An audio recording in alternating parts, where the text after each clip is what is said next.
Welcome back to the deep dive, everyone. This is where we take a whole stack of sources and boil them down to what you really need to know. And today, we're looking at something small, often colorful, definitely square, and, well, famously indestructible. We're plugging into the history, the story, the legacy of Boss pedals. Yeah, the company that basically took guitar effects and, standardized them for pretty much everyone. Yeah. Made them tough, made them sound great, made them, well, Boss. It's true. When you think about really iconic gear, like truly ubiquitous stuff in music. Like a Strat or a Les Paul. Exactly. That level of recognition. Boss managed that, but not with a guitar, with these little stomp boxes. They didn't just make effects pedals. They fundamentally created the blueprint for what a modern stomp box is. The format, the reliability. It became the global standard. It's this fascinating mix of really smart industrial design and solid electronics. Okay, let's get into that history then, because the Boss story, it's kind of this classic tale of innovating within certain constraints, right? And it doesn't start with those little boxes we all picture. We have to talk about Roland first. Right, the parent company. Yeah. Roland Corporation. Founded back in 1972 by the legendary Ikutaro Kakehashi. Big name in synths, drum machines. Oh, yeah, Roland was already a major player. Yeah. And Boss kind of grew out of that whole high-tech background. But the interesting thing is that, the first product that really set the stage, it wasn't actually a compact pedal. And it wasn't even branded Bosses initially. Ah, you're talking about the CE1 chorus ensemble, the big gray one? That's the one from 1974. And yeah, if you've seen it, it's like this large mains-powered unit. Definitely not the small, battery-friendly thing they became famous for. Why so big, then? What was the thinking there? Well, fundamentally, it was derived from the chorus circuit in the Roland JC120 amp, the jazz chorus. The amp known for that chorus sound, so they kind of pulled the sound out of the amp. Pretty much. They externalized that amazing shimmering chorus so any guitarist could get it, whatever amp they were using. And that was huge. It was the very first standalone chorus effect unit on the market. Okay, but still, why the big box and the AC power? Technology limitations. Yeah. Mainly.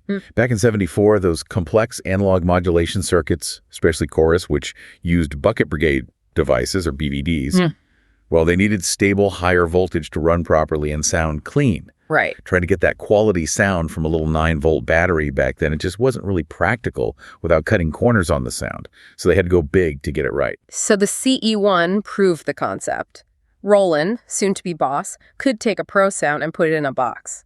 But it wasn't, gig-friendly in the way we think of pedals now. Exactly. It was a studio piece or maybe for the pros with roadies.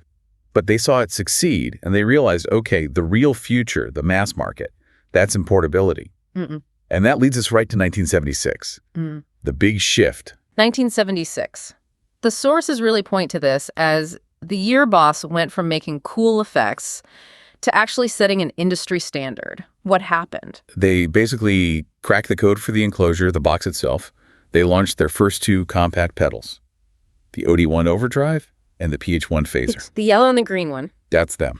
And yeah, the effects were good. The OD1 especially was groundbreaking. But the real revolution, the thing that lasted, was the design of the box. The size, the toughness, the usability, it just nailed it. Still the benchmark today, really. Okay, let's break down that design. Why did this small rectangular metal box become the format? It's more than just being metal, right? Oh, way more. It was this perfect mix of practical design and thinking about the player. First, the shape, small, rectangular, fits neatly on a pedal board, efficient use of space. Makes sense. But the construction was key. Cast metal, super sturdy. These things were built to be stepped on, dropped, have stuff spilled on them. The reality of playing live. Yeah, plastic pedals don't tend to last long on tour. Exactly. Boss basically guaranteed resilience. You bought one, you knew it would work night after night. That toughness, that reliability, arguably their biggest selling point, especially early on. And then there were those little user-friendly touches, things that seem obvious now but weren't standard then. Right, like the LED indicator. Yeah. Seems so simple, but before Boss, a lot of pedals gave you no clue if they were on or off. Which, on a dark stage, is a nightmare. Total nightmare. That little LED next to the switch, instant clarity, became standard overnight, basically. Everyone else had to copy it. And the other big one, the thing that really screams, we know what musicians need. The thumb screw for the battery. Ah, yes. Such a small detail, but so important. Imagine your battery dying mid-set. You don't want to be hunting for a screwdriver, trying to undo 4 tiny screws under pressure. Been there. It's not fun. Nope. The thumb screw meant tool-free access. Pop it open, swap the battery, back in action in seconds. It just cemented that idea. These are tools for working musicians. Yeah. Reliable tools. It standardized the using of the pedal, you know? Before we move on from 76, let's quickly touch on the OD1 Overdrive again. You said it was groundbreaking. How so? What made it different? Well, it really introduced soft clipping drive to the masses in a pedal format. Before that, you mostly had fuzz or distortion, which often use hard clipping. Okay, what's the difference there in simple terms? Think of it like this. Hard clipping chops the top and bottom off the sound wave really sharply. Gives you that aggressive, buzzy, compressed sound. Fuzz, basically.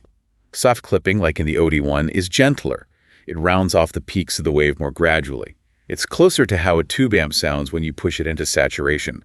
Warmer, smoother, more harmonic richness, less harsh fizz. So it filled a gap between clean and full-on distortion. Exactly. It gave players that smooth, amp-like breakup, perfect for blues, classic rock.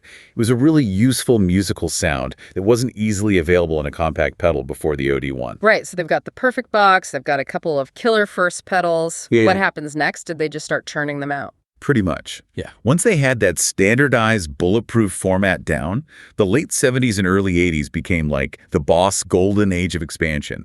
They just started filling every gap in the effects market. This is where the legendary lineup really takes shape. And where do we start? Has to be the orange one, right? The DS1 distortion.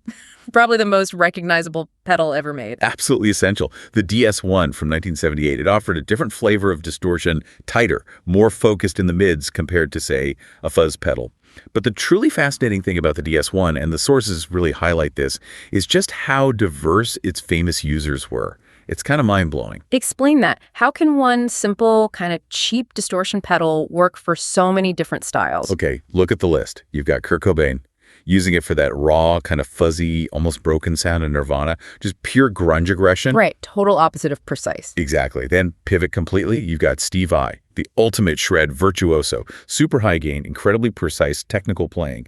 He used the DS1 often as a boost or a core part of his gain structure. Okay, that's already a huge leap. And then Joe Satriani, another guitar hero, known for his smooth, articulate, fusiony tones. He famously modded his DS1s, but relied on its basic character. Wow, so grunge, shred, fusion, all from the same orange box. It really shows that the Boss approach, the standardization, it didn't limit creativity. It provided this reliable, affordable, predictable sonic building block. You could use it as your main dirt, or to push an amp, or shape another pedal. Its simplicity was its strength, adaptable to whatever the player needed. Proved affordability didn't mean one-trick pony. Okay, so a distortion cover. Then they went back to their roots, didn't they, with chorus? Yep, circled right back. In 1979, they released the CE2 chorus. This was basically them taking the magic of that original big CE1 and shrinking it down into their new standard compact format. Using newer chip technology, presumably. Exactly. BBD technology had advanced a bit, making it feasible in the smaller battery-powered enclosure, and the CE2 just took off. It became the chorus sound for so much of the 80s. That shimmering, watery, slightly detuned sound, still hugely popular today. Okay, drive, check. Modulation, check. What about time-based effects? Delay. That brings us to 1981 and the DM2 delay. Another absolute classic, especially loved by analog tone fans. Because of the BBDs again, that bucket brigade thing? Precisely. We talked about BBDs for chorus, but they're key to analog delay too. Think of the sound signal like water being passed down a line of tiny buckets, the capacitors. Okay. Each time the water is passed, a tiny bit gets spilled or lost. That's signal degradation. So each echo repeat from a BBD delay is slightly darker, slightly less distinct than the one before it. It creates this warm, decaying, almost smeary quality. As opposed to digital delay, which would be perfectly clean repeats. Generally, yeah. Early digital was very clean, very precise. The DM2 gave you that vintage, warm analog echo in the standard Boss box. Affordable, reliable analog delay. Huge deal at the time. It seems like they weren't just thinking about adding flavor, though. They were also thinking about control, right? Shaping the tone itself. Definitely. That's clear from the GE6 graphic equalizer, which actually came out really early in 1977, right after the first Compacts. An EQ pedal seems a bit utility. But super important. A graphic EQ lets you boost or cut specific frequencies. Boss realized pretty quickly that musicians didn't just need cool sounds. They needed tools to fix problems or fine-tune their rig. Like cutting through the mix. Or dealing with a bad room sound. Exactly that. Or maybe shaping the output of your distortion pedal. Making that kind of surgical tone control available, portable, and reliable was a smart move. It showed they were thinking about the whole signal chain, not just individual effects. By the early 80s, yeah, they pretty much had all the core bases covered. So they had the range of products, they had the unbeatable format. But just having stuff available doesn't guarantee becoming the global standard, does it? Was there a conscious strategy behind becoming so ubiquitous? Did they worry about being seen as like the generic option compared to maybe early boutique stuff? That's a really key question. And yeah, there's probably always that tension. But their massive success kind of proves that for most working musicians, reliability and accessibility trumped niche, bespoke sounds. We can really boil down their success strategy, their Boss philosophy, into 3 core pillars that all supported each other. Okay, pillar 1. Pillar 1 is what we've been talking about. Compact, durable, affordable. Build them tough, build them small, make them affordable. Engineer them for the road warrior. If a pedal costs way less and you know it won't break, that's a powerful argument against something maybe fancier but more fragile or expensive. Quality at a mass market price. Makes sense. Pillar 2, how did they get everywhere? Pillar 2, mass adoption. This wasn't just luck. It was leveraging the power of Roland. Boss used Roland's huge, established global distribution network. So they weren't starting from scratch building relationships with stores. Not at all. Suddenly, Boss pedals weren't just in specialist shops in big cities. They were everywhere. Small-town music stores, big retailers, internationally. That ubiquity made them the default choice for so many players starting out, and even pros just needing something reliable quickly. Backed by a known name, Roland. Okay, solid pillars. What's the third? Pillar 3, innovation plus reliability. Here's the thing. Boss didn't necessarily invent every effect type, fuzz, wah, phasing. These existed before, but what Boss mastered was taking those existing concepts and engineering the most usable, most reliable, and most affordable versions of them. They perfected the packaging and delivery of those sounds in a way no one else could match at that scale. And that philosophy, those pillars, that's what led to them just dominating through the 80s and 90s. Absolutely. They became the standard worldwide. You just saw them everywhere, and the sources confirm it. Look at the Pro rigs from that era, the Edge from U2, loads of Boss delays, and other units creating those huge soundscapes. Yeah, his sound is iconic. John Frusciante, Red Hot Chili Peppers. Especially his early stuff. Heavily reliant on Boss drive pedals like the DS2 Turbo Distortion. And Prince. Prince, yeah, he had the signature purple pedal board, often packed with Boss compacts. Using these pedals proved they weren't just beginner gear, they were serious tools used by groundbreaking artists. The 80s also saw digital technology really start to shrink down, right? Moving from expensive studio racks into more accessible formats. Boss was right there. Right at the forefront for pedals. The DD2 digital delay in 1983 was a massive milestone. Before that, getting long, clean, high-fidelity delay usually meant spending thousands on a big rack unit. So this was the first compact digital delay. The first one, yeah. Suddenly you could get that pristine, accurate digital repetition totally different from the warm decay of the analog DM2 in the standard Boss pedal format. It democratized digital delay, basically. Huge leap in processing power fitting into that small box. So they're pushing digital forward. But at the same time, they released another analog pedal that kind of took on a life of its own, defining a whole genre. Ah, you mean the HM2 Heavy Metal, also from 1983. This pedal is such a fascinating example of how a standard product can spark unexpected creativity. The chainsaw distortion pedal. That's the one. Initially, it was just another mass-market high-gain distortion, but it had this really unique, aggressive, kind of scooped, mid-range, super buzzy sound, especially when you cranked all the knobs. Which someone inevitably did. Exactly. Bands over in Scandinavia, particularly Sweden, latched onto that maxed-out HM2 sound, and the sources are clear. The HM2 became the absolute sonic foundation for Swedish death metal. Entombed, Dismember. That whole sound owes a massive debt to that specific Boss pedal. Incredible. One pedal, intended for mass appeal, ends up defining this intense underground genre. It just shows how musicians will take a tool and find their own unique voice with it, sometimes in ways the manufacturer never imagined. Standardization didn't stifle creativity. It gave it a specific, reliable tool to manipulate. So, by the time the 90s rolled around, Boss was just dominant. Unmatched catalog, pedals everywhere. Their legacy was pretty much cemented even before the year 2000. 2000s onwards. The market looks totally different now, right? You've got hundreds, maybe thousands of boutique pedal makers offering super specialized sounds. Plus, digital modeling is everywhere. Amps, multi-effects units, software. How does Boss, the original standard setter, stay relevant in this world? It's a great question. And honestly, they've navigated it pretty skillfully. They seem to have adopted this strategy of balancing their legacy with targeted innovation. They haven't abandoned their roots, but they're not stuck in the past either. They're segmenting the market really effectively. How so? What are the main areas they're focusing on now? Well, one big area is moving beyond just simple effects into performance tools. Look at the RC Loop Station series. Looping became huge thanks to artists like Ed Sheeran and others. Yeah, loop pedals are everywhere now. And Boss basically jumped in and set the standard for performance loopers. The RC series offers everything from simple phrase loopers to complex multi-track stations. It showed they could innovate in a whole new category crucial for modern solo artists and performers. It's about performance architecture now, not just tone. Okay, so that's innovation in a new area. What about their classic sounds? How do they handle the competition from boutique clones or higher-end pedals inspired by their old designs? That's where the Waza Craft series comes in. This was a really clever move, I think. Waza means art and technique in Japanese, right? So the name itself signals premium quality. So these are deluxe versions of old Boss pedals. Exactly. The sources describe them as high-end reissues. They take classic circuits, the BD2 Blues Driver, the CE2 Chorus, the DM2 Delay, but they build them with upgraded components, maybe some hand wiring, often adding extra features like custom modes or different voicings. So it's Boss competing directly with the boutique market that often clones their own old pedals. Precisely. It's like Boss saying, hey, we invented this sound. If you want the ultimate premium version of it, buy it from us, the original creators. Yeah. It lets them capture that high-end market segment that values that extra bit of sonic fidelity or build quality, often at a higher price point. It's a way to own their legacy at all levels. Smart. And then on the completely other end of the spectrum, they're still pushing the digital envelope, right? Not just simple delays anymore. Oh, yeah. They've gone deep into high-powered digital processing with the 500 series.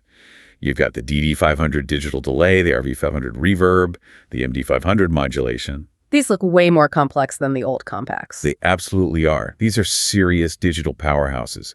Think deep programmability, multiple effects engines running at once, complex signal routing, MIDI control, extensive presets.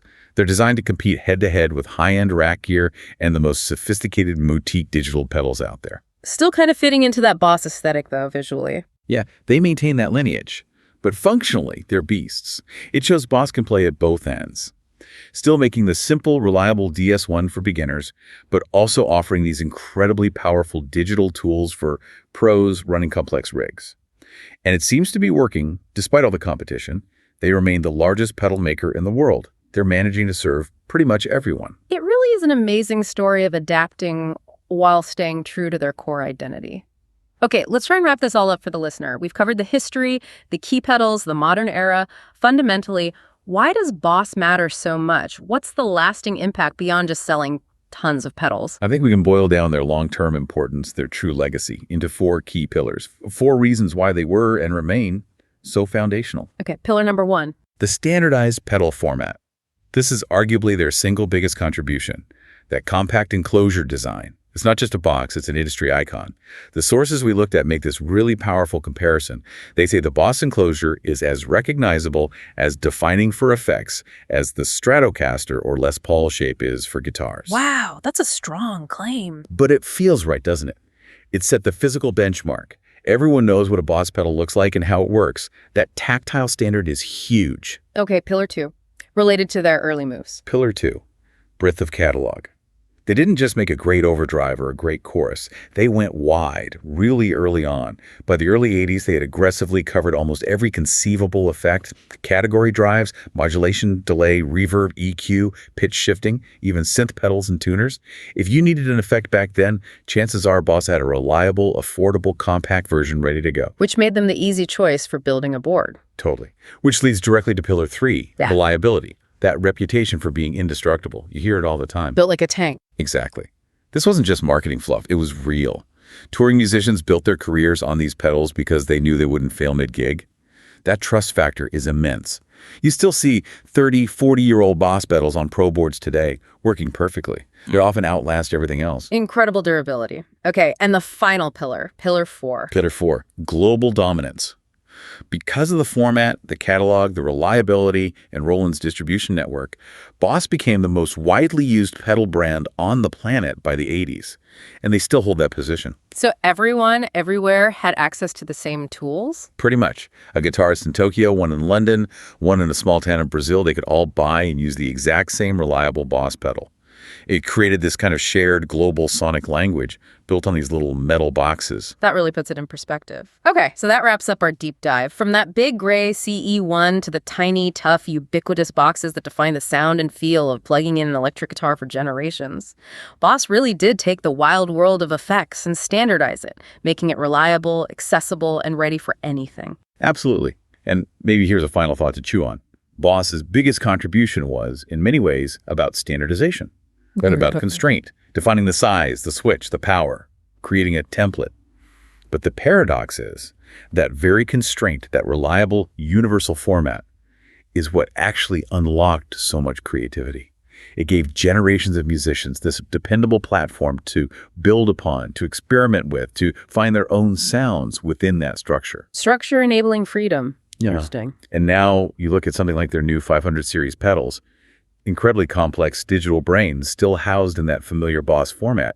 And you wonder, are they now using that same standard to break the very boundaries the original compacts established?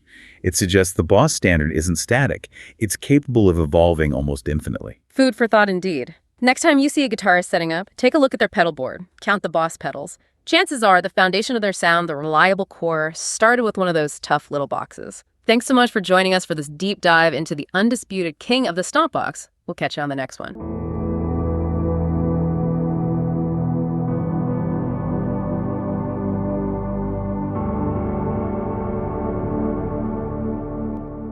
Welcome back to the Deep Dive. Today we're focusing on a sound so specific, so iconic, that whole genres of music were basically built on top of it.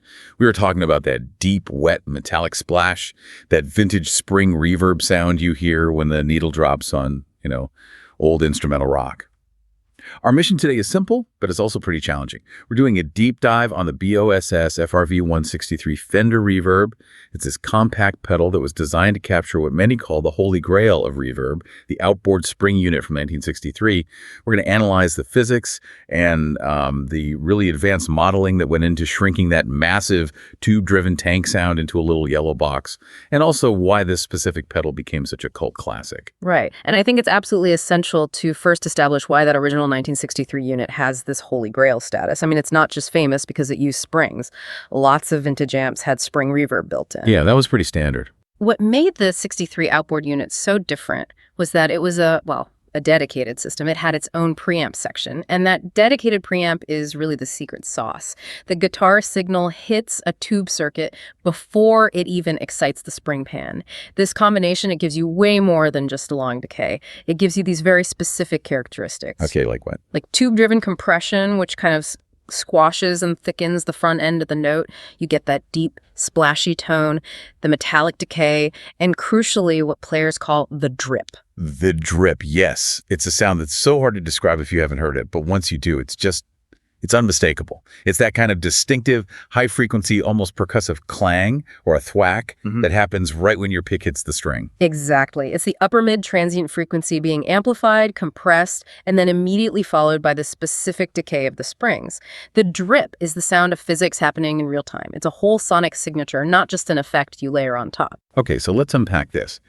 If that whole sound relies on big vibrating metal springs, vacuum tubes, transformers, all these real physical things, how on earth did BSS and Fender shrink that into a compact stomp box back in 2009? I mean, that sounds like trying to square the circle. It definitely required a huge technical pivot. Right. And the first really interesting piece of the puzzle is the collaboration itself. The FRV-1 is an officially Fender licensed model. Ah, okay. This is key. According to our sources, this is the only compact pedal ever made with Fender's blessing to emulate this specific 63 unit.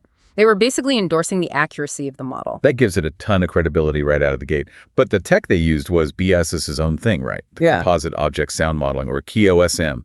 We hear that term a lot, but what is it actually doing here? That's a great question, because if you think about most modern high-end digital reverbs, they often use impulse responses, or IRs. Right. An IR is like a sonic snapshot. It captures the decay of a specific room or a spring tank at one single moment in time. It's fantastic for capturing static ambience. But the 63 tank is anything but static. It's dynamic. It reacts. Precisely. The COSM engine doesn't just model the sound of the springs, it models the physical behavior of all the components. So it's modeling the mechanical resonance of the three-spring pan, the tube driver stage that hits those springs, the non-linear compression of the preamp. And how they all interact when you really dig in and play hard. Exactly. It's like if you were modeling a violin, an IR models the sound it makes when bowed, but COSM tries to model the wood density, the string tension, and how the bow actually interacts with the strings. That gives such a huge insight into why this pedal has that vintage character. Because you're not just getting the reverb tail, you're getting the thick front end coloration and that specific, slightly grainy top end from the tube preamp before the signal even gets processed digitally. You've got it. The COSMN model captures the tube coloration and even the inherent, tone loss that happens in old gear. That grainy, slightly noisy character isn't a flaw in the pedal. It's a feature. It's an intentional feature to make it sound authentically vintage. And that is so crucial for capturing the feel of the original. So the compression isn't just an effect added after the reverb, it's modeled as part of the driver circuit itself. Correct. It captures those essential preamp compression characteristics that make the reverb just sit so perfectly in a mix. It even models the low-end thump you get from the resonance of the actual physical spring pan. It ensures that when you hit a chord, the whole modeled mechanism reacts, not just the decay. So if the model is built on physics, the controls should logically mirror that physical interaction. And they do. The layout is super simple, just like the original 63 unit. Dwell, tone, and mix. They mirror the originals, yeah. But understanding what dwell actually does is, well, it's paramount here. It's the most expressive control by far. Okay, let's focus on dwell, because in most reverb pedals, you get decay time or maybe input volume. What is dwell doing in this very specific modeled vintage context? Dwell controls how hard the springs are hit. So think of it as controlling the input level of the signal that's driving the spring pan's transducer. And because this is modeling a tube circuit, turning up the dwell means you're driving that modeled tube preamp harder. Which means more saturation and compression. Exactly. Which in turn leads to a more intense, a louder, and a longer decay. So it's the gateway to chaos. Yeah. Which is exactly what those vintage surf players were after. You can just hear the massive tonal shift depending on where that dwell knob is set. Absolutely. You set the dwell low, you get a light controlled reverb tail. Just a subtle ambience maybe. Perfect for, adding some texture to clean jazz or classic blues. Minimal splash. But mid-dwell, that's where the magic lives, isn't it? That's the sweet spot for a lot of people. Mid-dwell gives you that classic surf drip and a warm decay. That's the signature sound of the Ventures or Dick Dale. The compression is active, the drip is pronounced, but it's still, relatively manageable. And if you crank it, what happens when you just dime the dwell control? Then you are pushing those modeled tube stages way into saturation. You get what our sources describe as an explosive, long, almost chaotic crash behavior. And it is glorious. The whole signal becomes saturated, the drip turns into a waterfall, and the decay gets unruly. That behavior, that inability to stay clean when you push it, that's what makes the pedal feel so authentic. Unruly is the perfect word. It's the complete opposite of modern, clean digital effects. Okay, let's quickly clarify the other controls. The tone knob. The cone control is essentially a tilt EQ, but only for the reverb signal itself. Oh, that's important. It doesn't affect your dry guitar signal at all. Not one bit. Only the wet reverb trail. So anyone listening who might not be familiar with a tilt EQ, what does that mean in practical terms? It means that as you turn the knob one way, you're boosting one frequency range while you're cutting the opposite one at the same time. So you turn it left, you cut highs and boost lows. You get a warm, smoky, dark vintage sound. You turn it right, you cut lows and boost highs, and you get that bright cutting surf shimmer. Perfect for those fast instrumental lines to cut through. For sure. And mix, well, mix is just the simple wet-dry blend. You can go from a subtle enhancement to a fully drenched surf wash. So to kind of summarize the core tonal profile here, the FRV1 is defined by that iconic surf drip, The metallic overtones on the attack, a really thick-bodied, warm reverb, and this organic, non-linear decay. It always sounds like a real vibrating object, not a computer calculation. That sound is so specific, but the applications are surprisingly broad, aren't they? Yeah. Let's look at the use cases, because this sound lives way beyond just instrumental surf rock. I mean, obviously surf and instrumental rock is its spiritual home. You think Dick Dale, The Ventures, the Beach Boys' early stuff. The sources all note that it pairs perfectly with single coil pickups and a clean amp to really emphasize that metallic clang and the drip without it all turning to mud. But then you connect that sound to mood and atmosphere, and suddenly the pedal is essential for cinematic work, especially the soundscapes of the spaghetti western genre. Yeah, Morricone. Exactly. That long, mysterious decay and the slightly overdriven, wet character were perfect for those Ennio Morricone-style bids. It adds this vast, dusty sense of space, especially if you pair it with some tremolo. And you really shouldn't overlook its versatility in Americana. For vintage country, rockabilly, even some roots music, the FRV-1 adds this lush, almost plate-like twang, but with that splashy attack, it instantly gives you a retro flavor. What I find fascinating is its use in gritty blues or lo-fi indie rock. Our source material highlights running this pedal before your overdrive, and that gives the distortion a totally different texture. It sounds like the reverb tank itself is rattling along with the riff, which is exactly what those old cranked amps used to do. And thinking about modern recording, the sources specifically mentioned its use for direct-in demos that need done vintage vibes. So for listeners who might not be familiar with recording terms, what does direct-in or DI actually mean? DI just stands for direct injection. It means you're recording the raw, unamplified signal straight from your guitar into the recording interface. So very clean, very sterile sound. Totally sterile. DI tracks lack any coloration, any grit, any ambience. And the fact that this pedal is recommended for injecting a done vintage vibe into a track like that, it speaks volumes. It's providing all the compression, coloration, and mechanical response you need to sound like you were recorded in a specific era, instantly. This brings us to the cons, or maybe the trade-offs of the pedal, which, as we've sort of established, are really just intentional design choices. This pedal isn't trying to be the cleanest or most versatile reverb out there. Not at all. The goal is character, not cleanliness. If you're looking for a pristine, hi-fi, ambient wash, this is the wrong pedal. The sources are clear. It is intentionally gritty. Right. And when players complain that cranking the mix and dwell makes the sound chaotic and uncontrollable, that's not a failure of the modeling. No, that's a success of the modeling. The real 63 tube unit gets wild and chaotic when you push it that hard. The pedal is designed to replicate the raw limits of the vintage hardware. And it's the same with the fact that it's only mono I/O. It doesn't have modern stereo operation because the original outboard unit was mono. They chose accuracy over modern convenience. It seems like the biggest criticism, one that's often leveled at BISS modeling from that era, is that the KOSM engine can sound a bit colored compared to modern digital studio reverbs. And that's exactly the point. That coloration isn't arbitrary. It's the faithful replication of the original unit's tube tone loss, its preamp characteristics, and the nonlinear interaction with the springs. You are buying a highly specific, intentionally imperfect sound. It's the definition of vintage flavor by design. Okay, here's where it gets really, really interesting, moving into the legacy of the FRV-1.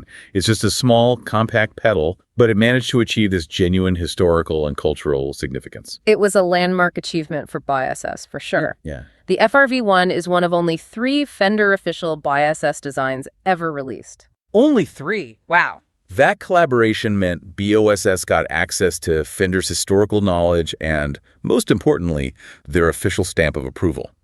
That kind of endorsement is incredibly rare in the very competitive world of pedal emulation. And that stamp of approval must have given it instant credibility, especially in those notoriously picky surf and vintage guitar communities. It really did. It quickly became a cult favorite, specifically for its drip authenticity. For many players obsessed with the exact tone of the 63 tank, the FRV-1 surpassed a lot of larger, more expensive competitors. It was just seen as the most authentic way to get that sound without shelling out thousands for an original unit and then having to deal with all the maintenance. So it's considered one of BOS's finest modeling achievements of the 2000s. because it prioritized capturing the character and feel of a specific piece of gear. Exactly. It's an example of modeling done right. It focused on the interaction and the flaws, not just the decay time. Unfortunately, for anyone looking for one today, it is discontinued, and it has become quite collectible because of that reputation for authenticity. It just represents this brief, perfect alignment of bias, tech, and Fender history. So just to finalize the technical overview for you, this is a spring reverb emulator. It's built on a SiAsem hybrid engine. It has a buffered bypass and mono I/O. Its overwhelming strength is its dedicated focus on delivering that specific thick front-end compression and the true vintage drip of the 1963 outboard unit. So what does this all mean? I think the FRV-1 is just a powerful lesson in intentional imperfection. It's an expressive, lovingly crafted piece of gear that replicates a raw, tube-driven sound. It delivers all that splash, drip, clang, and warmth in a reliable, compact box. It basically gave the world access to a very specific, expensive, and fragile sound. It really shows the massive value in capturing a specific, flawed, yet beloved vintage tone, rather than just aiming for generic studio cleanliness. When a player stomps on this pedal, they aren't looking for subtle ambience. They're looking to instantly transport their instrument to the sound of 1963. It's a time machine in a box. And that leaves us with our final provocative thought for you. We talked about how the FRV-1 is used to inject that done vintage vibe onto clean DI tracks. But given that this pedal signature involves tube compression and preamp drive, what role might intentional distortion like overdriving the input of the FRV-1 play in modern synthetic sound design? Could you use it to turn a sterile digital synthesizer track instantly into something that sounds like it was recorded through a quaint vintage guitar amplifier circuit? Something to chew on. Thanks for diving deep with us.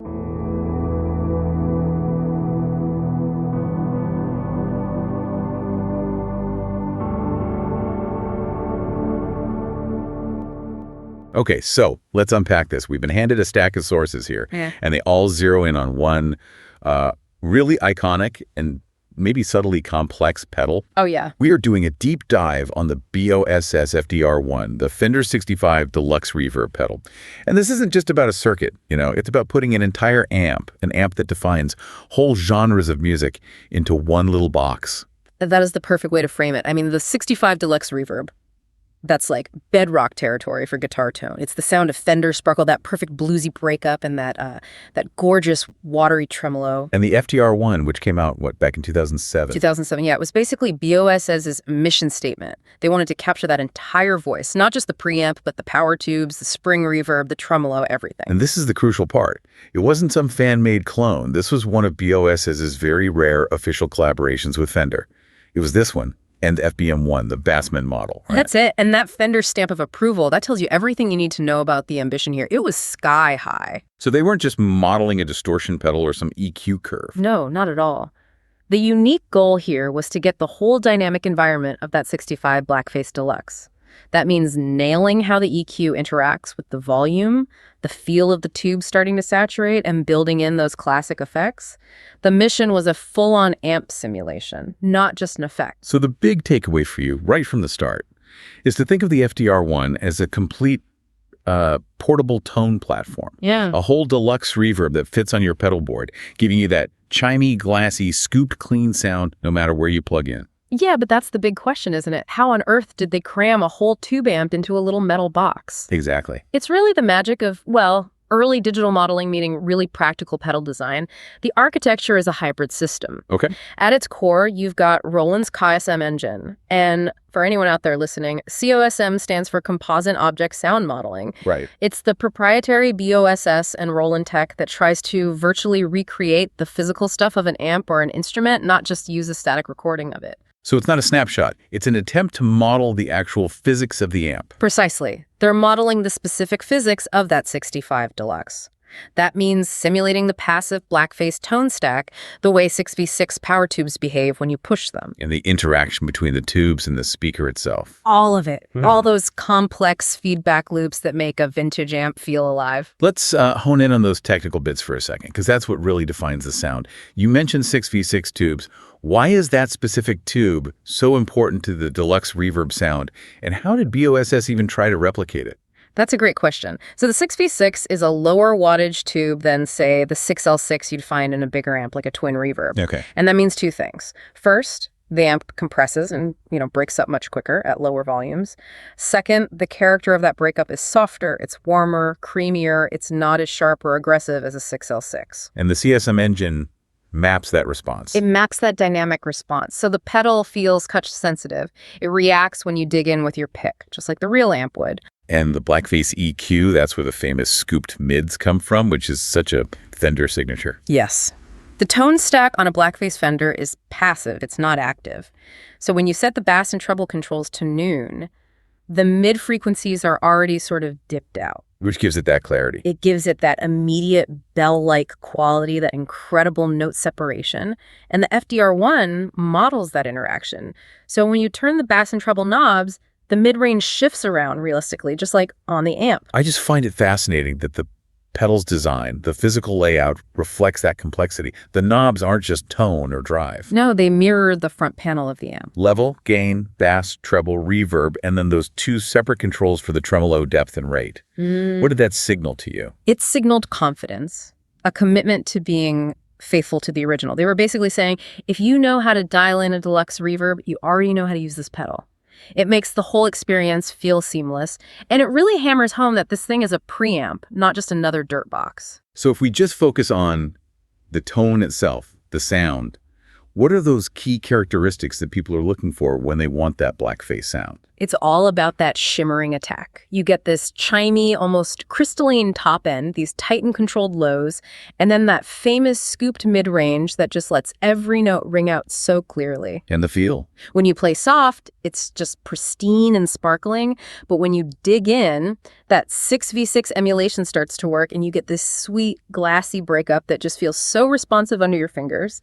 That responsiveness is the whole point. It's not a static sound. Here's where it gets really interesting, because that responsiveness means the pedal basically acts like a totally different tool depending on how you set it. An amp modeler has to replicate that whole dynamic range, and the FDR1's gain stages are where you find its real utility. Exactly. You can really break down that gain knob into like 3 essential zones, and you kind of have to understand them to get the most out of the pedal. Okay, let's start with the cleans. What's happening in that low gain range? So when you're running at low gain, let's say from 0 up to about 25%, you're getting pure Blackface clean tones. The classic sound. A classic sound. Shimmering, high headroom. It's perfect if you're stacking other drive pedals into it, or if you're using it purely as a portable preamp.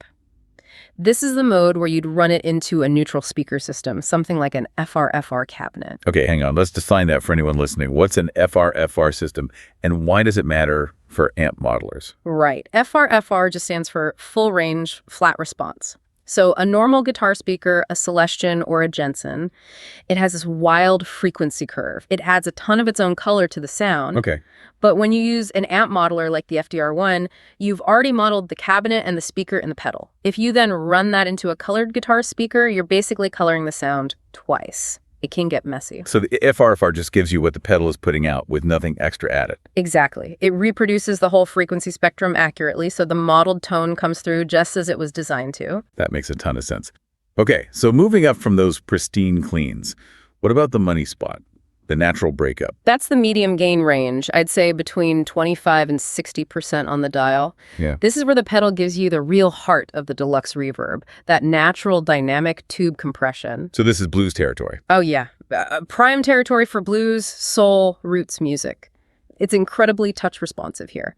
You can literally clean up your tone just by picking softer or by rolling your guitar's volume knob back a little. This is where that 6v6 emulation really shines. And what if we crank it? Push it all the way up into the high gain zone. What kind of saturation are we talking about? So above 60%, all the way to 100, you get the sound of a fully pushed deluxe. Right. It's got this rich singing dynamic thing going on. Great for vintage solos, 60s rock, slide guitar.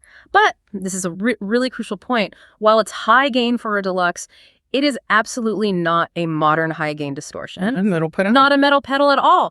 It keeps that vintage, compressed, low to mid-gain character. It sounds huge, but it's still articulate.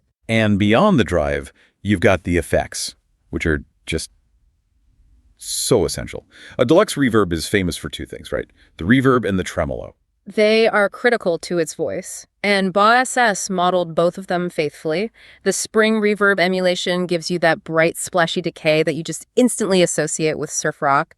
And then you've got the optical tremolo. Okay, what's the nuance there? Optical tremolo, why is that specific type so important? Well, the original 65 Deluxe used an optical circuit. It basically uses a little light source that flashes to vary the signal. And the result is what we call amplitude modulation. It's changing the volume. It's modulating the volume of the signal up and down, which creates this really smooth, deep, watery pulse. Some other old amps use pitch modulation, which is more of a vibrato, but the FDR1 correctly models that classic volume pulse. It's warm, it's lush, and it's a huge reason why this sound is a core voice for like ambient and worship guitar today. So that brings us to the practical side of things. For someone listening, where does this pedal actually earn its spot on their pedal board? I mean, its versatility is its biggest strength. First, like we said, it's a killer portable preamp for direct recording or for silent practice with headphones into an FR/FR system. And for live use. It's arguably the fastest way to turn any clean, kind of neutral amp into a believable deluxe reverb. Especially solid-state amps that can sometimes feel a bit lifeless. This just injects all that Fender character instantly. And genre-wise, it's a workhorse. Absolutely. It's the core voice for Americana, surf, indie rock, blues. And because of that specific mid-scoop, it's actually really popular with harmonica players trying to get that compressed microphone tone. Any technical tips for using it? Yeah, a lot of players find it works best either right at the start of your gain chain to set the whole foundation of your tone, or maybe just after a light compressor. That's a powerful toolkit, but let's, apply that critical lens. The sources all praise it, but we have to talk about the considerations, the potential drawbacks. What did Boss S sacrifice, or what challenges does being so faithful to the original actually present? I think the main consideration is its authenticity. How so? Because it's so faithful to a blackface amp, it also shares that amp's quirks. And one of those is that it can be really bright. Almost excessively so, especially if you pair it with an already bright guitar or certain digital interfaces. You really have to use that EQ to tame the top end. And what about the Deosum engine itself? I mean, we're talking about tech that's almost 2 decades old now. Yeah, and that's fair. Compared to the newest generation of digital profilers and high-end analog clones, some players do find that the older COSM modeling can feel a little smooth. Maybe a bit compressed. It lacks some of the chaotic, tiny little harmonics that a real all-analog tube circuit spits out. So it's very good, but not perfect. It's extremely good, but technology has definitely marched on since 2007. And also, it really works best going into a clean platform. If you run the FDR1 into an amp that's already breaking up or is really mid-heavy, the results can get kind of muddy. Let's pivot to the history then, because this pedals release, it was a huge deal. 2007 was a totally different world for guitar pedals. Why was this BOSS and Fender team-up so significant? It was way ahead of its time. It really predated the massive amp-in-a-box trend by years. When this came out, most drive pedals were still just simple distortions or overdrives, like a tube screamer. Right. The idea of taking a super complex classic amplifier, digitally modeling all of its parts, the tubes, the effects, everything, and putting that into a standard compact pedal, that was genuinely groundbreaking. So it basically validated the concept that you didn't have to lug the actual amp around to get the sound. Precisely. It was one of the first truly successful and officially endorsed attempts to give gigging musicians the core tone of a vintage amp in a format that was just practical.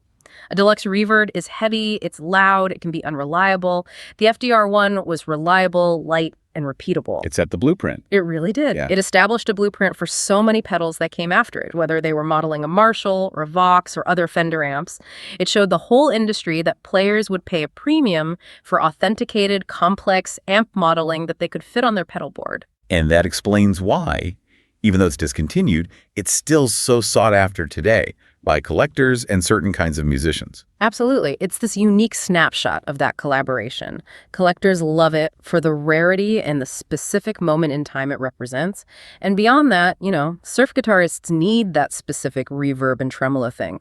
Blues players are still chasing that 6v6 breakup. And anyone who just values the sheer clarity of a blackface circuit sees it as an irreplaceable tool. So what does this all mean? If we boil this whole deep dive down, what is the ultimate takeaway on the BOSS FDR1? I think it's that the FDR1 is so much more than just an overdrive. It's one of the most characterful and musically useful preamps BOSS has ever made. Its success in capturing that vintage Fender clean tone, its expressive feel, and the fact that it was a complete effects package really cemented the whole concept of the accessible amp modeler. And it still holds up. It remains highly, highly regarded by players who want that authentic Fender tone, but also demand the flexibility and, the portability of a pedal board. So, given how critical the FDR-1 was in proving that the portable amp modeling market could even exist, basically showing that a digital simulation could capture the soul of an amp almost 2 decades ago, how much has the current trend of hyper-realistic amp modeling pedals, with all their massive processing power, been shaped by both the successes and maybe the inherent limitations of this original BOSS and Fender collaboration? That's a great question. That's something for you to think about as you hunt down your next great tone.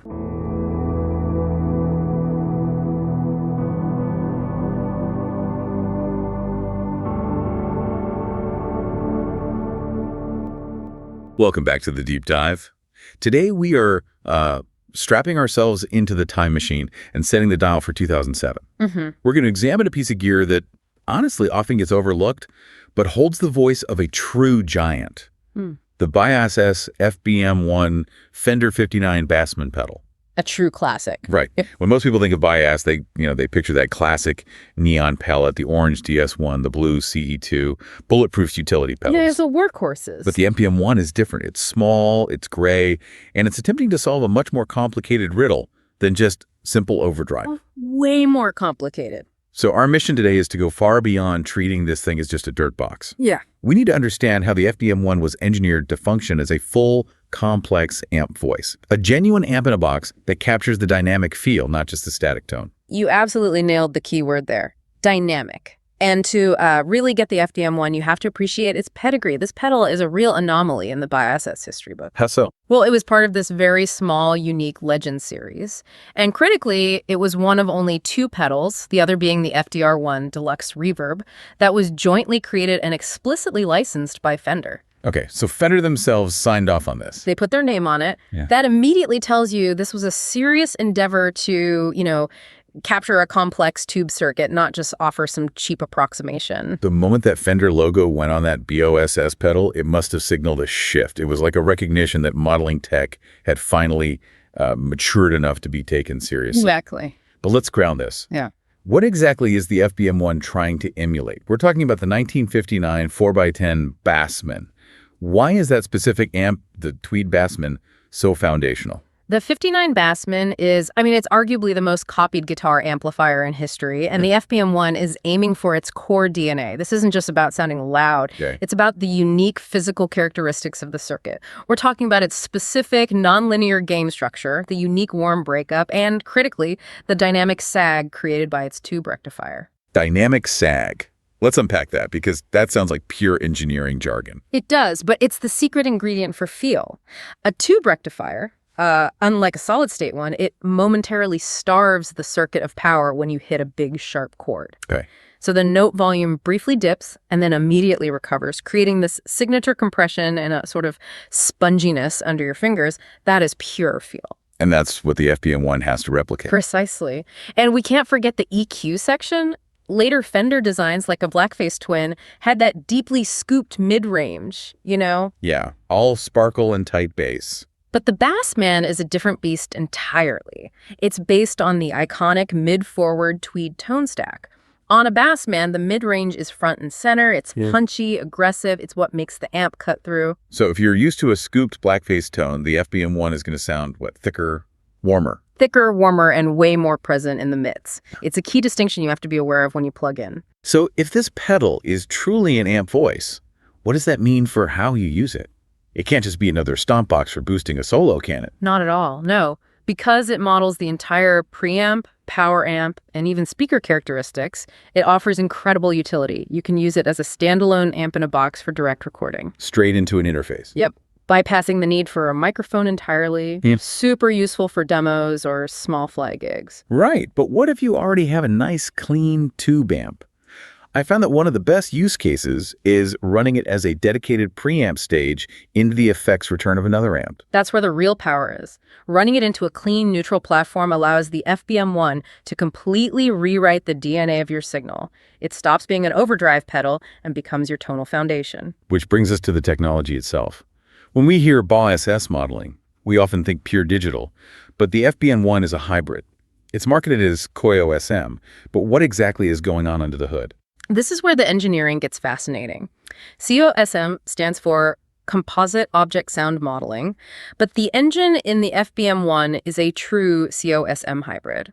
They knew that, back then, pure digital modeling struggled with natural warm clipping. Yeah. So they combined two key elements. First, you have a crucial multi-stage analog filtering and soft clipping circuit. That's the bedrock, providing the actual warmth. And the second part? Second, the digital KOI-SM engine is layered on top.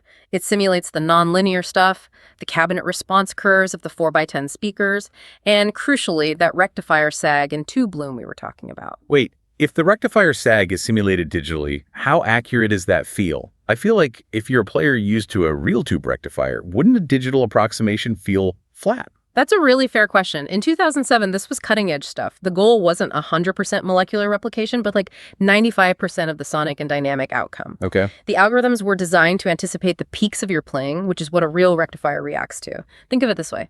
A solid-state amp is immediate, like a trigger. A punch, exactly. A tube rectifier adds a momentary hesitation, a little cushion, which makes the tone feel bigger, more forgiving. The FBM1's digital layer is designed to insert that specific compression envelope. So it's the difference between a punch and a push. That's a great way to put it. And the same modeling applies to the tube bloom. When you hold a note, a real tube amp doesn't just sustain, the harmonics shift and evolve. The FBM1 tries to replicate that organic, living sustain. Looking at the physical controls, they give us huge clues about what this thing is. It's a full amp head in a box.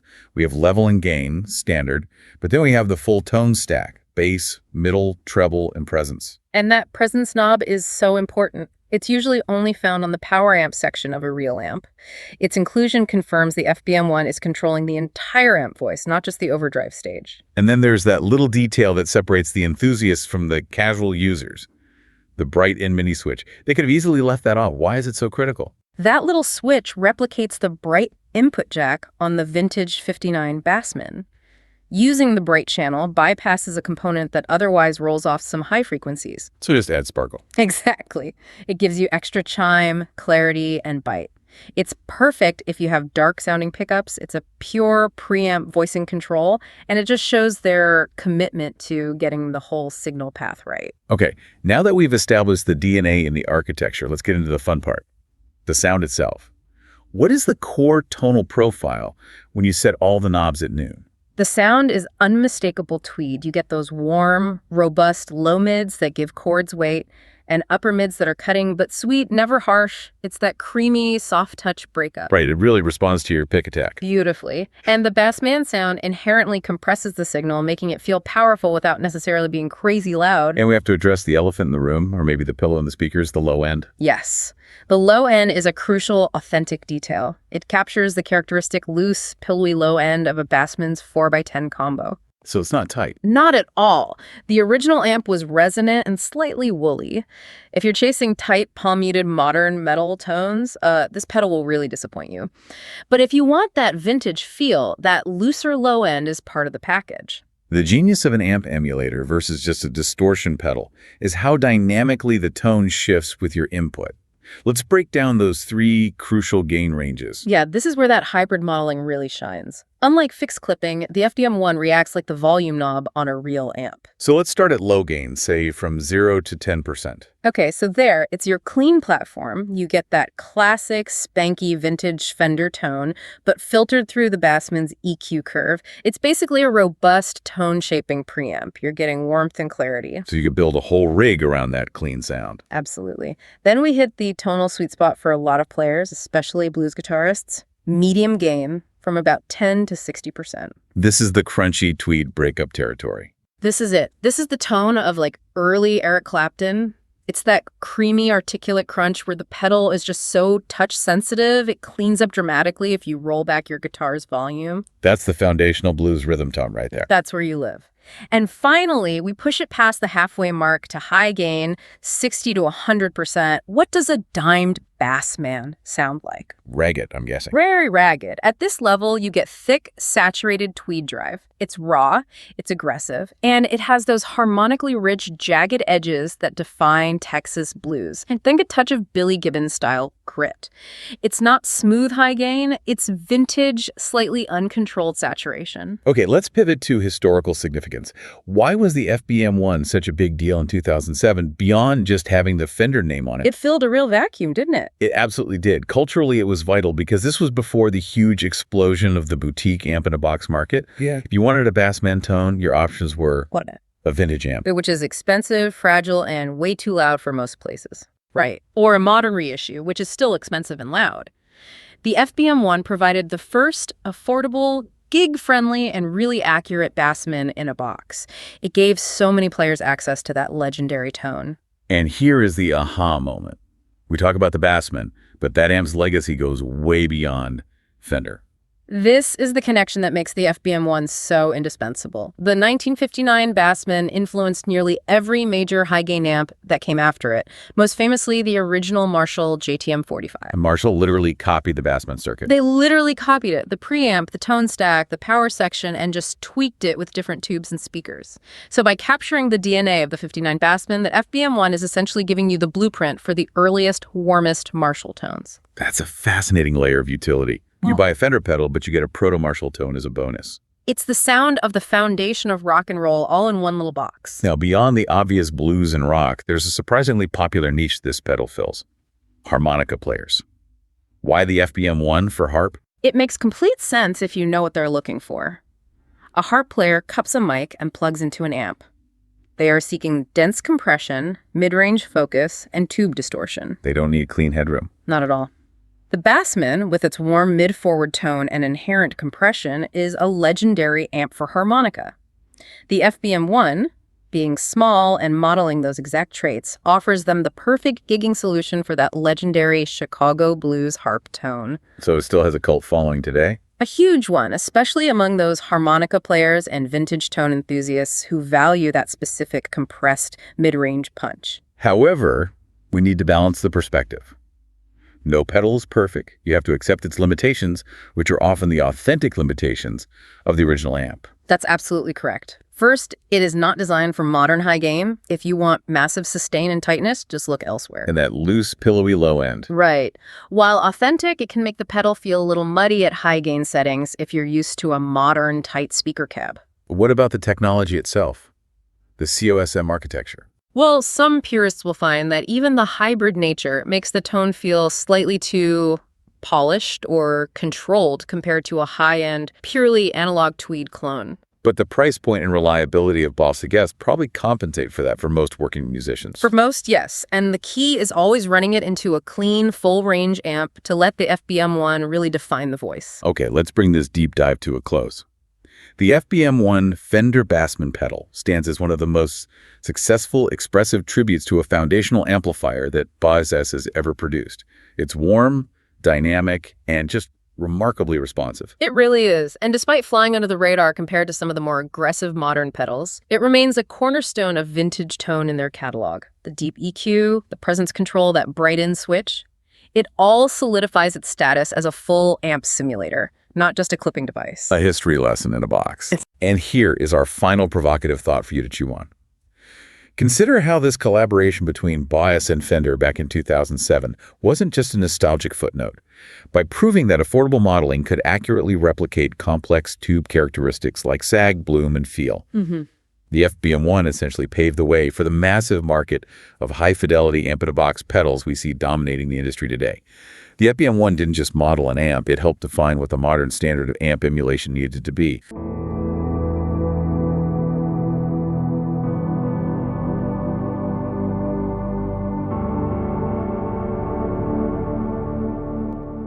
Welcome to the Deep Dive. We're here to cut through the noise, and really get to the heart of today's most interesting topics. That's the plan. And today we are diving deep into the electrifying world of guitar effects pedals. Oh, yes. Stomp boxes. Exactly. Those little boxes you step on and bam, your guitar sound just completely transforms. From clean shimmer to like full-on roar. Totally.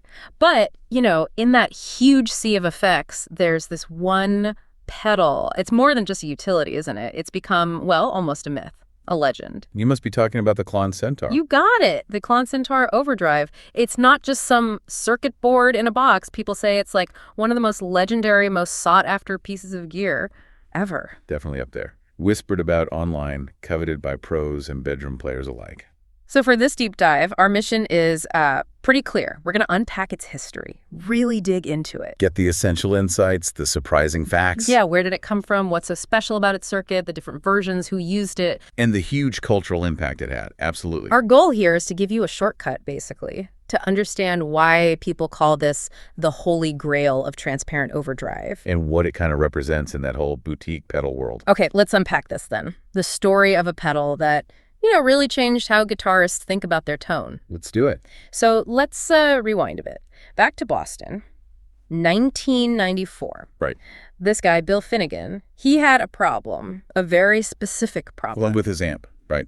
A Fender Twin Reverb. Yeah, exactly. Loved that clean sound, sparkle. But he wanted like a natural overdrive from it. Especially at lower volumes, which is tricky with those amps. Super tricky. And the key thing was he didn't want to lose the amp's dynamics, the feel. That clarity. Right. It wasn't just about getting distortion. It was about preserving something. Enhancing it, maybe? Yeah, like an extension of the amp itself. Subtle, but powerful. And that's really where the genius lies, I think. It came from such a precise need, both artistic and technical. Aiming for nuance, you said, not just like brute force distortion. Exactly. Finnegan, and let's not forget Fred Fenning, who helped with the electronics. Right, Fenning. Their whole philosophy was about clarity. Touch sensitivity was huge. Meaning how it reacts to your playing, like soft strum versus heart attack. Precisely. And crucially, blending the clean and distorted signals so it felt, amp-like. Not like other pedals back then that might get muddy or compressed. Exactly. They were actively trying to avoid that. They wanted articulation, that natural breakup. Let the guitar's own voice come through. That really sets the stage, that specific goal. Yeah. So how did they pull it off? Technically speaking, because this is where it gets really interesting, isn't it? Oh, yeah. The Centaur wasn't just another overdrive circuit. It had some clever tricks going on. Definitely. It's based around an op-amp, a TL072 dual op-amp. Okay, so an op-amp is like a basic building block for the sound. Amplifying, shaping it. Sort of, yeah. And while the TL072 is pretty common, it's how Finnegan used it, what he built around it. That was the key. And I keep hearing about this charge pump. That sounds important. What is that? Why use it here? Ah, the charge pump. Yes, absolutely critical. It's this clever bit of circuitry that takes your standard 9-volt power supply. Right, like most pedals use. And it internally boosts the operating voltage up to 18 volts. 18? Wow, so double the voltage. Why? Headroom. Think of it as giving the circuit more breathing room, more space for the signal to swing without clipping or compressing prematurely. Okay, like a bigger engine in a car, you said. Kind of, yeah. It allows for greater dynamic response, a more open sound. It directly contributes to that amp-like feel people rave about. It responds more like an amp's preamp section. That makes sense. More dynamic range. Okay, so that's the charge pump. Now, what about bypass? A lot of pedals today are true bypass, but the Klon used a buffer. It did. And that was a very conscious choice by Finnegan. Was it controversial then? People debate buffers now. Oh, there was discussion for sure. But Finnegan believed a high-quality buffer was better for preserving your tone, especially if you had long cables running to your amp or lots of pedals. Right, because long cables can suck your high end. Tones suck. Exactly. The Klon's buffer actively drives the signal, keeping it strong and clear all the way to the amp. For Finnegan, signal integrity was paramount, maybe debated, but intentional. Okay, so a deliberate choice for tone preservation. But the real magic, people say, is that gain knob, the transparency. How does it blend clean and distortion so well? Yeah, this is probably the core element of its sound, that blend. How does it work? Think of it like this. As you turn up the gain knob, you're gradually introducing the distortion, the clipping from the diodes. Okay. But, this is the clever part, it always retains a portion of your original clean guitar signal and mixes it back in. So it's not just all distortion replacing the clean sound. Precisely. It's a blend. And that's why even at higher gain settings, you still get note clarity. It doesn't turn into mud. Your guitar's character, your amp's character, it still shines through. The pedal just enhances it. That is clever. And what about those diodes, the clipping elements? Germanium, right? Or is that just a myth? Widely believed to be germanium, yes, though Finnegan himself never actually confirmed the exact type. Adding to the mystery. Totally.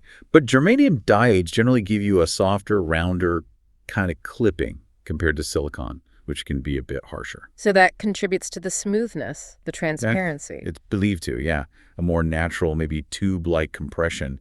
And that whole magic diode myth. Fascinating, really. It shows how much perception, scarcity, and story play into high-end gear. Right. It elevates the components beyond just, well, components. Exactly. Sometimes the narrative becomes almost as important as the technical reality. Incredible. Okay, so we have this complex internal design.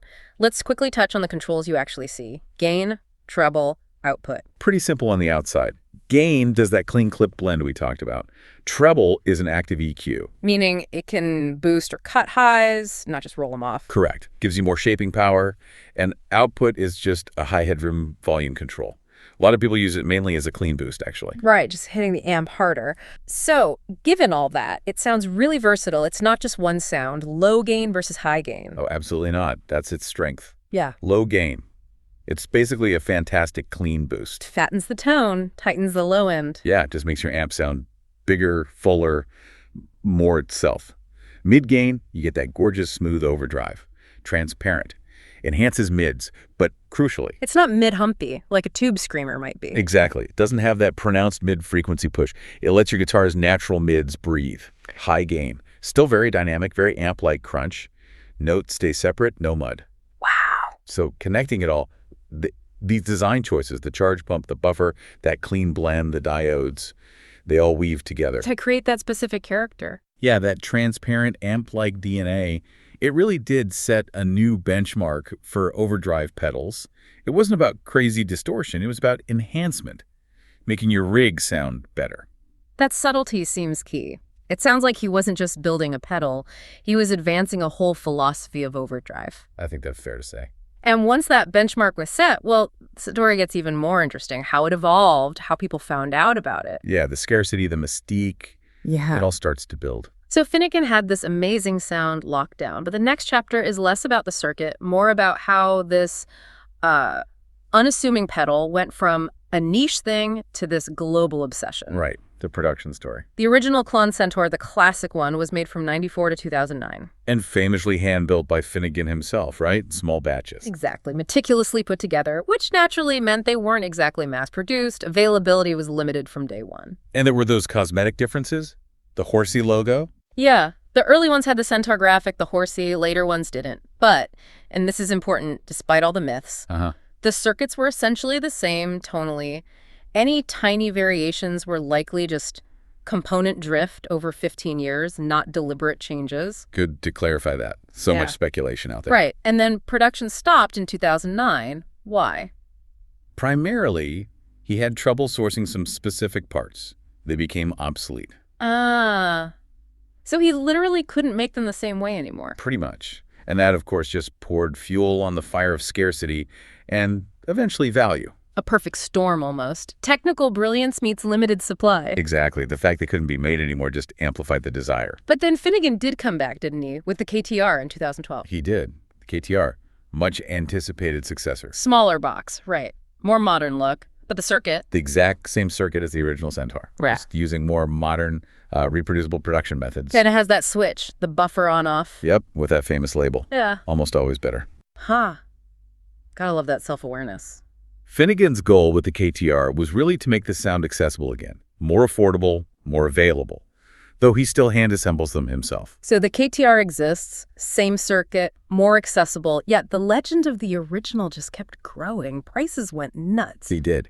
Which raises a really interesting point, doesn't it? Like, why? If the KTR is technically identical. Does original status just trump everything for collectors?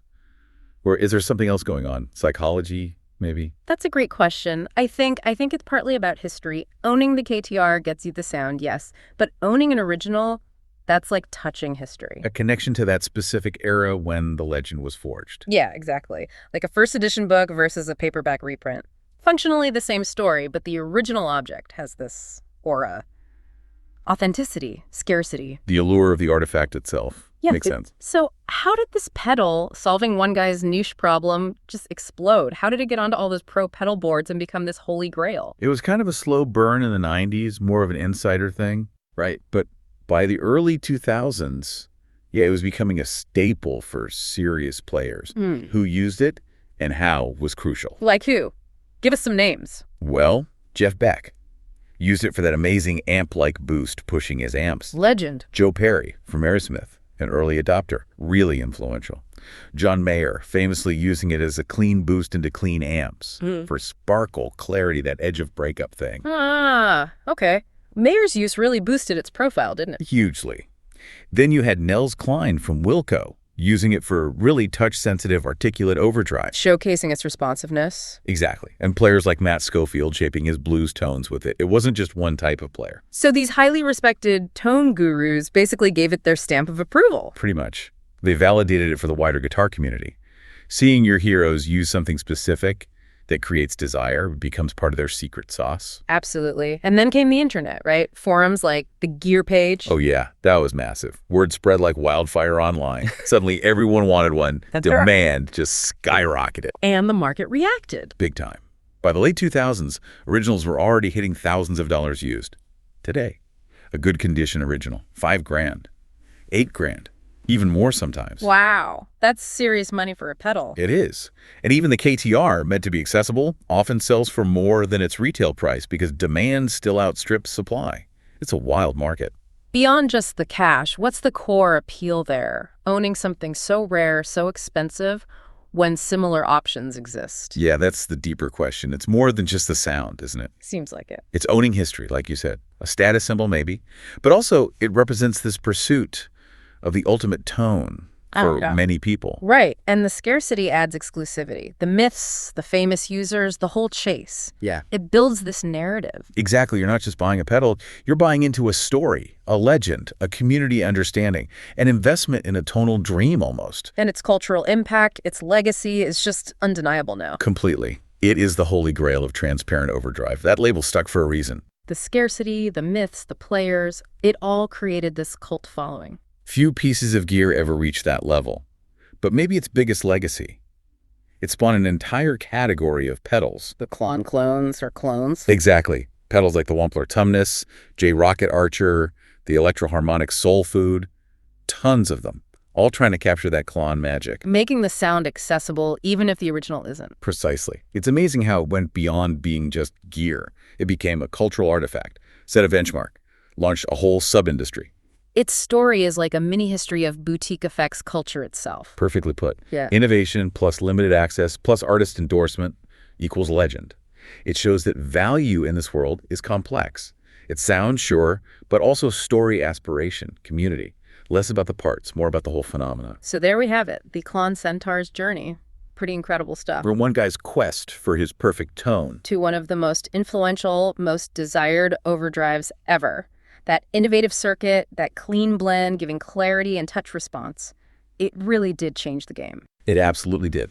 Redefined what an overdrive could be. It's just such a prime example, isn't it? How scarcity, mystery, and a reputation built on nuance, on an amazing sound, creates this legacy that just keeps going. Way beyond the original production run.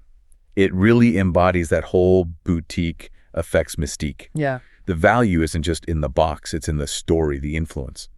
So considering all that, the thousands of dollars for originals, all the clones trying to copy it, what do you think really defines the value of a legendary piece of gear like this? That's the big question to leave people with. Is it just the sound? Is it the history you can hold, the rarity? Or is it more about, the perception, the cultural weight it carries because of who used it? And how does that same idea maybe apply to other iconic things we value? Not just music gear, but technology, art, maybe even fashion. Something to think about next time you hear that perfect guitar tone.